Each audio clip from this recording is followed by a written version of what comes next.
भक्त शिर चोखा मेळाय त्याशी भक्तांचा कळवळाय भक्ती सूर चोखा मेळाय त्याशी भक्तीचा कळवळा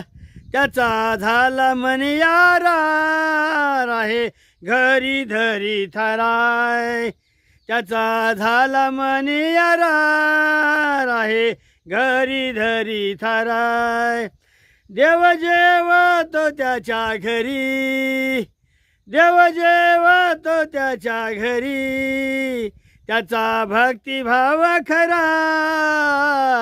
भक्तिभाव खरा देव वाटविला त्यानं देव वाटविला त्याने ऐसे जनी गाई गाणे ऐसे जनी गाई गाणे